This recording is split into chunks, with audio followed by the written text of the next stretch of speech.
My name is Chris Kobus. I'm a faculty member in the Department of Mechanical Engineering for the School of Engineering and Computer Science. And this is the Energy Lab, room 370 in the Engineering Center.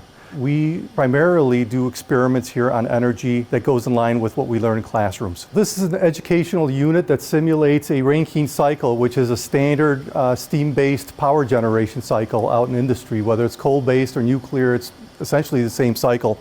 And what we have here is a boiler, and in this boiler we generate steam. The steam is coming from boiling water, and that is generated by a heat source. Once you build up enough pressure, of course, that pressure potential can be used to drive a steam turbine. So we're actually producing our own power here.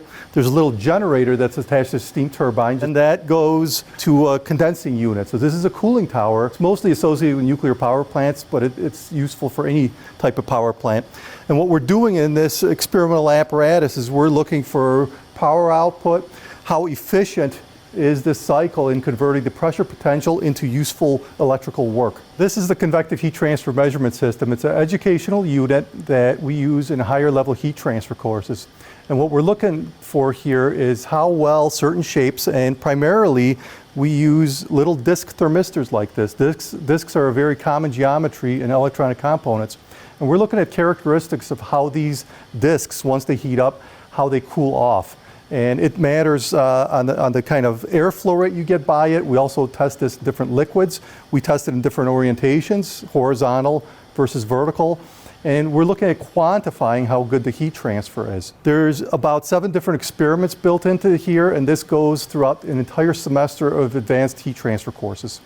This is a research apparatus that we have used also in the classroom, but we've done research with research experience for undergraduates and also research experience for teachers. Those were grants that were funded by the National Science Foundation.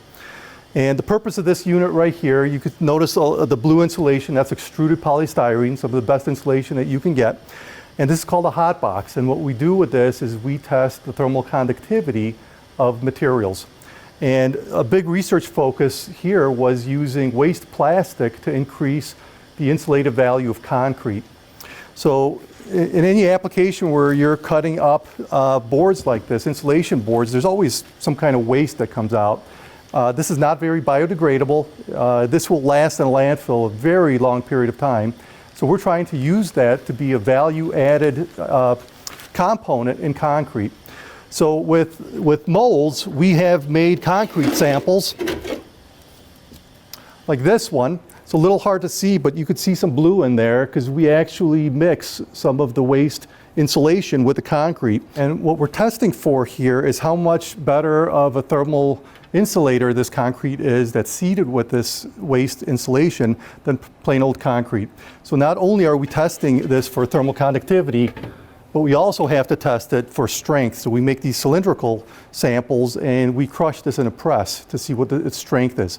There's always a trade-off, it's always trade-offs between insulative value and strength. Once we have the sample, we put it into this unit. This unit has a heat source, we measure temperature, we measure power input, and what we're trying to do is measure how much heat is leaving through this sample. And that's why we use so much insulation, to keep the heat from leaving everywhere else. We're trying to force the heat to go through the sample, and that's how we indirectly measure the insulative value.